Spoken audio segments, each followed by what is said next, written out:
Olá, muito boa noite, sejam bem-vindos, está no ar o Troca de Passes desta quarta-feira. Vamos falar sobre a derrota do Botafogo na Libertadores. O Botafogo na Argentina perdeu para o Estudiantes pelo placar de 1-0 num frangaço do John. Ô Mansur, preocupante a situação do Botafogo, mais do que o resultado lá na Argentina hoje, o Botafogo não está conseguindo jogar bem, hein, Mansur? Boa noite. Boa noite, Felipe, boa noite, Ramon. Boa noite a todo mundo que assiste o Troca. Na verdade, o que mais preocupa o Botafogo, o torcedor alvinegro, provavelmente, nesse momento, além, é claro, da sequência de atuações muito pouco, que não são convincentes, é que você olha para o que está em campo e para o que está no banco e você não consegue estabelecer uma relação entre a oferta que tem nas mãos o Renato Paiva, as peças de que ele dispõe, e uma janela de quase R$500 milhão. Uhum. E aí tem uma série de razões aí, né? Primeiro, o momento em que esses jogadores chegam, uma montagem que vai sendo feita ao longo dos primeiros meses do ano para iniciar, como se estivesse iniciando uma temporada agora. O fato de que alguns jogadores não conseguem se estabelecer e jogar, o Juan Cruz não joga, o Santi Rodrigues não se firmou totalmente e teve questões de lesão. O Nathan Fernandes não jogou por lesão. O Wendel é um jogador para o meio do ano. Então você não consegue estabelecer, até nesse momento, olhar para esse elenco e ver, não, esse elenco perdeu peças importantes, mas ele foi abastecido por um investimento altíssimo no mercado de meio de ano e capaz de equilibrar essas perdas. Ao contrário, no momento o Botafogo sente muito mais o impacto das saídas do que qualquer impacto das chegadas. Além disso, você tem um trabalho que, nem tanto pelo planejamento do clube, mas pela demora em se conseguir contratar um treinador, é um trabalho embrionário, que muda muitos aspectos do trabalho do ano passado e com muitos jogadores que tecnicamente estão abaixo de 2024. A quantidade de jogadores em declínio, com um declínio técnico importante em relação ao ano passado. Então é muito difícil olhar hoje para o Botafogo e ver a perspectiva de algo. Porque a essa altura do ano passado, o Arthur Jorge, terceira rodada de Libertadores, ele tinha feito o seu segundo jogo apenas de Libertadores e estava começando o seu trabalho no Botafogo. Mas a sensação é que o Botafogo apontava para coisas melhores naquele momento do que agora. Agora está muito mais difícil de ver algo se construindo. Embora também tivesse 3 pontos apenas em 3 jogos na fase de grupos da Libertadores. Porque ele perde o primeiro jogo e ganha o segundo jogo dele. Exatamente. Só que a sinalização das atuações nesse momento é de... Sabe, você não consegue ver um esboço de um time se construindo nesse ano. Acho que esse é o ponto que é mais preocupante de todos. Curioso que até no início do Campeonato Brasileiro parecia que o caminho estava começando a ser traçado, teve um jogo né? muito, assim, aquele jogo com o Palmeiras, que foi o jogo que deixou a melhor impressão, ele teve uma característica muito diferente de... Quando o Botafogo contra o Juventude, o jogo seguinte também foi bom. Teve oscilações, eu achei, assim, o jogo, mas teve bons momentos o Botafogo. O Botafogo vai continuar rendendo melhor em casa do que fora. O Botafogo tem uma relação bem construída com o seu gramado e com o seu estádio. Mas eu acho que isso vai continuar acontecendo. O jogo com o Palmeiras, que deixou uma boa sensação, foi um jogo de um Botafogo reagindo o tempo todo, né? Com o Palmeiras que se expôs um pouco mais. Quando o Botafogo vem para a Libertadores, ele vem como campeão, né? Os times esperam o Botafogo de outra maneira. E o time não está conseguindo corresponder a isso. Ramon, o que mais preocupa o Botafogo? A falta de reação, né? A falta de um caminho para que o Botafogo volte a ser algo próximo do que foi na temporada passada? Ou a situação real mesmo do grupo de hoje ter apenas 3 pontos em 9 disputados? São mais 9 só até o fim dessa fase de grupos. Ramon, boa noite. Boa noite, Diniz, Mansur, pessoal do Troca que está em casa. Assim, e eu me estendo além do Botafogo, uma coisa que tem acontecido aqui no futebol brasileiro, né? E aí eu vou em defesa dos técnicos. Eu acho que obviamente, a gente vai culpar o mau desempenho de um time ou a falta de ideia de jogo de um time, obviamente, porque a responsabilidade de um técnico de futebol te dá, né? Essa ideia de jogo, né? Comandar. O jogador de futebol, ele gosta de ser comandado. Olha, Ramon, para você render bem, você tem que, quando a bola estiver do lado direito, fechar um pouquinho mais aqui. Quando estiver no centro, ficar um pouco mais aberto. Quando estiver do seu lado, você pode sair. O jogador gosta de ser comandado. Só que eu acho que, aí voltando para o Botafogo hoje, o Botafogo, os jogadores têm que desempenhar melhor tecnicamente. Não adianta o técnico dar uma ideia de jogo, dar uma estrutura tática, física, enfim. toda a preparação para um jogo e chegar em campo até tu não conseguir dar o seu melhor tecnicamente, né? É claro que nenhum jogador vai entrar para que ele joga mal, estão ali de sacanagem, mas não é isso. Tanto o Botafogo quanto outros clubes, os jogadores precisam desempenhar melhor. A escalação está aqui. Se a gente pegar Marlon Freitas e Gregory, que para mim foram os caras, junto com o Almada e o Luiz Henrique, era o coração do time do Botafogo ano passado. Não estão rendendo o que renderam ano passado. Você vê, o Vitinho já perdeu a posição, o Alex Telles também está oscilando. Assim, o desempenho coletivo somado à montagem do elenco durante os primeiros meses. Uma ideia de jogo, como diz o Mansur, embrionária. Começou agora, na minha opinião, atrasada, e eu sempre critiquei isso. Pode dar certo? É claro que pode dar certo. Mas a torcida do Botafogo espera um outro nível de futebol. O sarrafo do Botafogo é muito mais alto do que o do ano passado. Eu acho que o ano passado o contexto ajudava o Arthur Jorge a ter essa tranquilidade de fazer, desempenhar, desenvolver um trabalho. Esse ano não. O Botafogo entra no Brasileiro como campeão e na Libertadores também. Então a torcida, e assim como nós, esperamos o Botafogo melhor. Claro que as peças mudam, trocam um jeito de jogar. Hoje foram 2 chances de bola aérea num jogador que não tem essa característica de cabecear, de ser um finalizador de cabeça, que é o Arthur. Eu sei que isso tudo impacta, mas o Botafogo, dos jogadores, precisam render melhor tecnicamente. Assim, eu acho que tem um ponto... Tem que haver, e deve haver, eu acredito que exista, um meio termo entre o que o Textor pensa e o que foi feito. Eu acho muito respeitável a tese de que esse calendário vai ter Mundial no meio do ano, não vai ter parada e vai até 21 de dezembro. Nenhum time vai conseguir competir na intensidade alta de janeiro a dezembro. Eu acho essa tese respeitável e ela faz todo sentido, todo sentido. Aliás, o que tem de clube brasileiro que largou cedo, sofrendo com muitos desfalques, tem aos montes do futebol brasileiro, e a Libertadores, com esses tropeços iniciais, é também um pouco reflexo disso. Porque todo ano também o futebol brasileiro começa a Libertadores logo na sequência de finais estaduais que colocam muita gente ali em situação de tensão alta, de desgaste alto, enfim, pela maneira como é estruturado o calendário brasileiro. A questão é, você pode começar a sua temporada à vera nas principais competições, Brasileiro e Libertadores. O que não dá é para que você fazer com que os meses anteriores a isso não sejam de preparação, de montagem. Perfeito. Os Botafogo ficou muito tempo sem treinador. Sem ter, então o trabalho não começava. Claro. Esse para mim é o grande ponto. Aí, é evidente que hoje o Renato Paiva vai ser super cobrado. Você olha a rede social, ele está sendo super cobrado. Normal também. Acho que faz parte, parte. Agora, primeiro, é óbvio que cada alvinegro que está olhando o time hoje está olhando com a régua 2024. Claro. Que é inevitável. Isso vai ficar na memória por muito tempo. Saíram 35 gols e 10 assistências do elenco.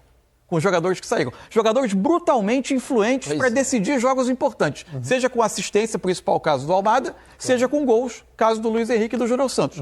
Os jogadores que entraram, primeiro, até agora, não têm características tão goleadoras.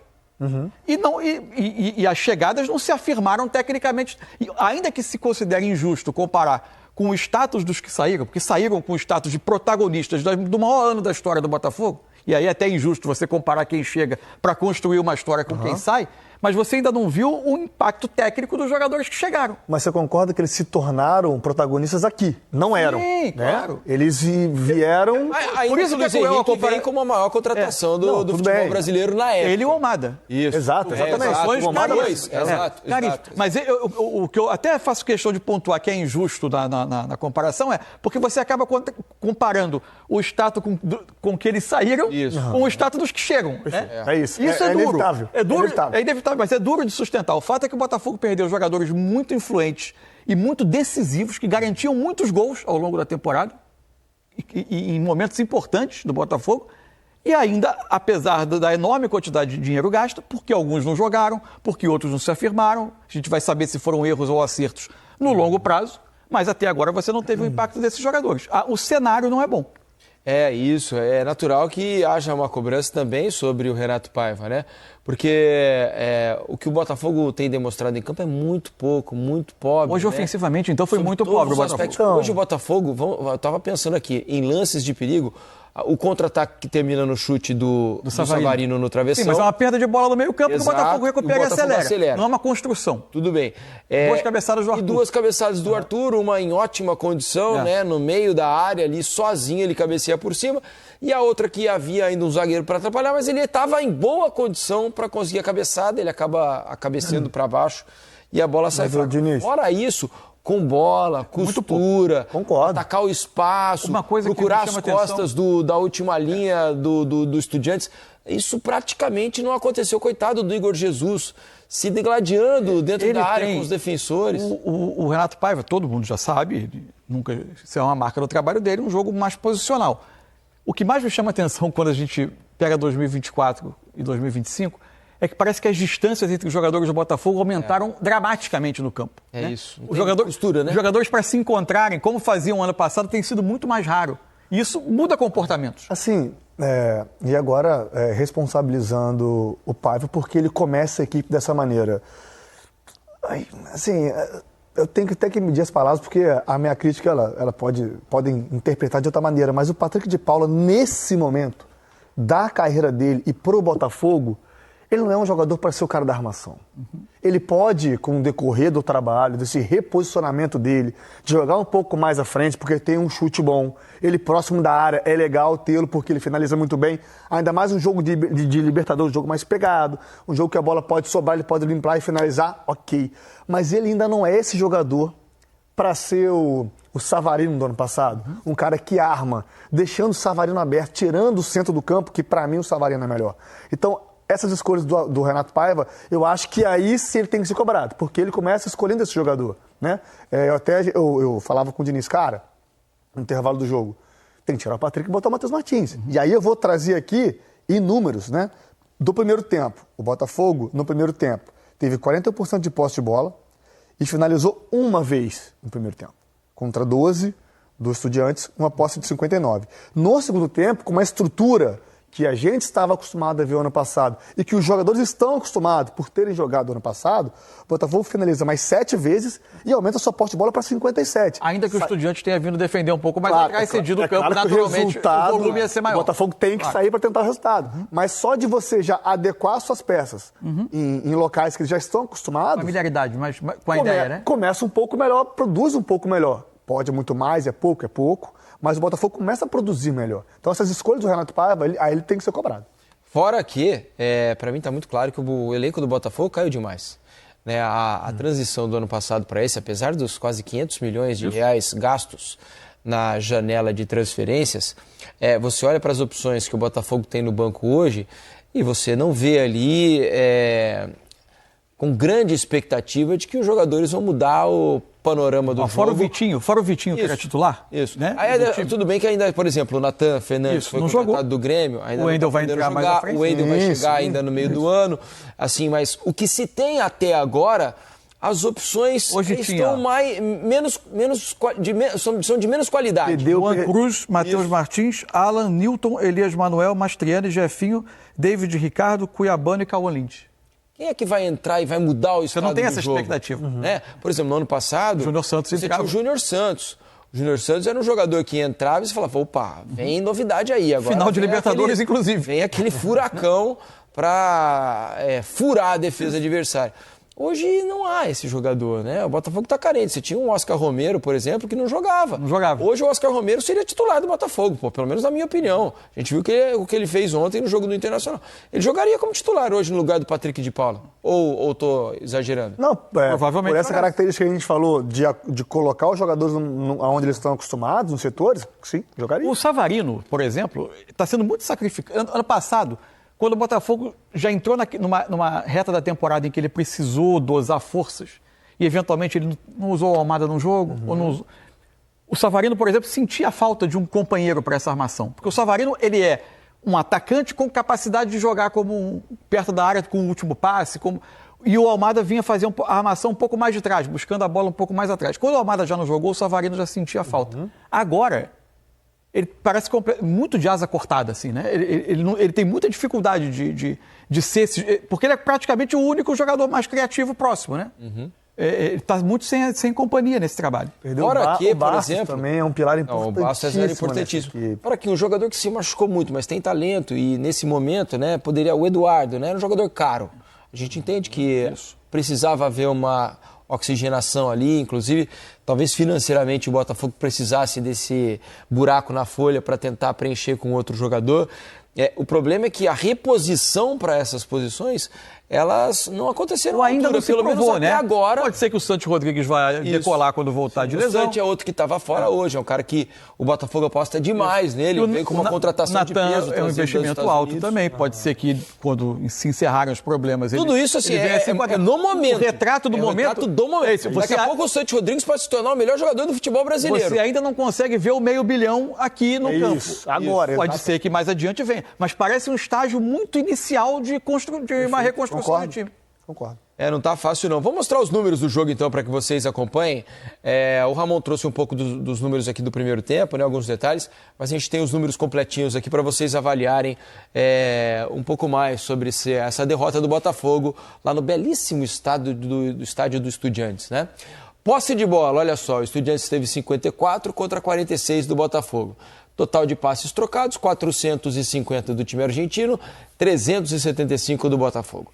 Passes certos, 80% do Estudiantes, 81% do Botafogo, baixo percentual de acerto dos dois times, né? Finalizações 14-8 para o Estudiantes, no gol 4-3, né? Também para o time argentino. Impedimento 1-0, escanteios 10 do Estudiantes, 3 do Botafogo, desarmes 10 do Estudiantes, 14 do Botafogo, 14 faltas cometidas pelo Estudiantes, 8 pelo Botafogo, 4 amarelos para os argentinos, nenhum para o time brasileiro. Agora, com tudo isso que a gente falou, nem acho que o Estudiantes tenha construído muito mais do que o Botafogo no jogo, não. A bola do Savarino na trave, pelo menos uma das cabeçadas do Arthur, me pareceram mais perigosas do que boa parte do que criou o Estudiantes. Você sabe que eu anoto todos os lances de perigo aqui, né? Olha só, aos 29 teve um escanteio, o Carrillo cabeceando no ponto e o John Spalma. Os dois lances em que o Botafogo sofreu sustos no primeiro tempo foram bolas paradas, de cruzamento de escanteio. Depois, outro escanteio, desvio para o meio da área, o Carrillo no segundo pau desvia para fora, e aí vem o frango do John aos 37, o gol é um lance de probabilidade baixíssima de gol. Baixíssima. Uma finalização marcada, pressionada, uma bola simples, um acidente de jogo. No segundo tempo não teve nenhum, único lance um pouco mais insinuante do Estudiantes, foi um chute de fora da área do Neves, ex-jogador de São Paulo, né, Gabriel Neves, numa sobra que ele bate e rasteira, a bola não sai lá com muito perigo. Mas fora isso, o Estudiantes também não encurralou o Botafogo, não pressionou o Botafogo, não criou grandes oportunidades. Aliás, esse tipo de imposição que a gente se acostumou a ver na Libertadores, especialmente quando os brasileiros jogavam fora, eles estão cada vez mais raros, né? A gente tem visto menos aquele enforcamento que os rivais faziam contra os brasileiros. Ao mesmo tempo, os brasileiros também não conseguem aproveitar o fato de não serem esmagados para jogar e criar mais oportunidades, se sentirem mais à vontade em campo. Foi, por exemplo, o que aconteceu para mim, um Flamengo ontem contra a LDU, hoje o Botafogo contra os Estudiantes, o São Paulo ainda aproveitou melhor, foi melhor hoje. O jogo teve seus momentos de dificuldade. Teve.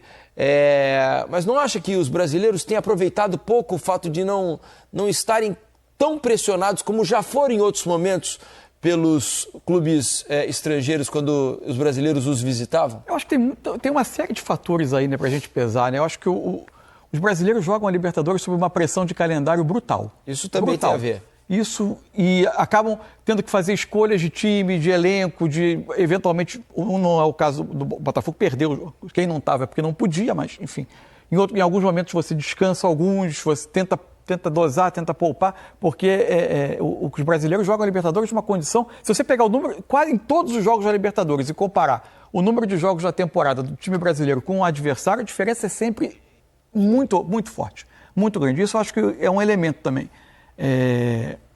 O calendário brasileiro ele é muito inimigo dos clubes na disputa da Libertadores. Acho que esse é um ponto. Deixa eu mostrar para vocês. Agora, então. E acho que o Botafogo vai classificar ainda, hein?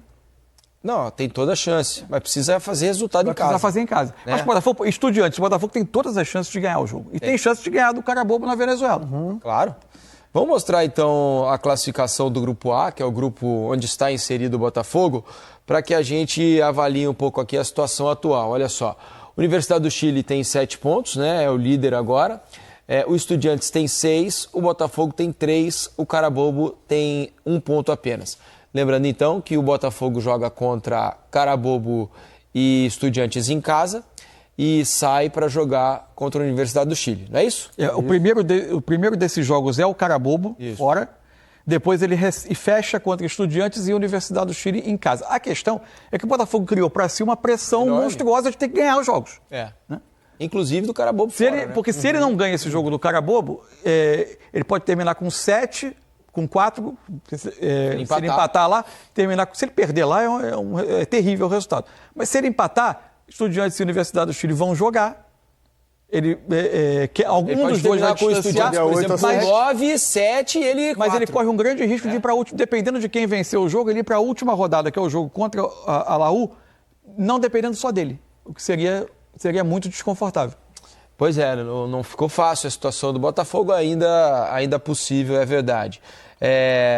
Vai precisar jogar bola, né? Eu acho que o que mais preocupa menos que o resultado é o desempenho. Acho que o torcedor deve estar nesse momento preocupado com o que o Botafogo nesse momento vem produzindo. E é pouco em relação ao que pode, mesmo com os desfalques. A gente entende os desfalques que o Botafogo tem, de jogadores que custaram muito caro, que vieram com a expectativa de poder resolver problemas, casos do Natan e do Santi, por exemplo, mas que ainda não estão em campo. Ainda assim dá para jogar um pouco melhor, né, Ramon? Concordo, dá, é isso. Os jogadores tecnicamente estarem melhores, desempenharem, né, as coisas. Repito, o Paiva tem que ser cobrado por algumas escolhas de substituição, de jogadores começando o jogo. Mas, tecnicamente, o jogador tem que produzir mais. O técnico não vai entrar em campo e vai chutar uma bola, não vai fechar a defesa, enfim, não vai errar o tempo da bola e vai tomar um frango. Né? Os jogadores têm que, em campo, jogar o que eles jogam normalmente. E a confiança, Diniz. É claro que o jogo do Palmeiras deu uma confiança que a gente até começou a falar, nossa, o Botafogo tá voltando, né? Voltou aos trilhos. E não, está instável ainda por isso. Instável porque é início de trabalho. É uma ideia nova de jogo, é um jogo posicional um pouco diferente, é o jogador tendo que se adaptar a uma função que, por exemplo, o Luiz Henrique gostava de receber a bola no pé. O Arthur gosta no espaço. E o jogador demanda tempo para entender essas movimentações e ficarem automatizadas na cabeça. Então é o tempo. Mas o Botafogo pode render mais, mesmo sem os jogadores que foram contratados. Exatamente. E com uma ideia embrionária, porque eles renderam muito mais no ano passado.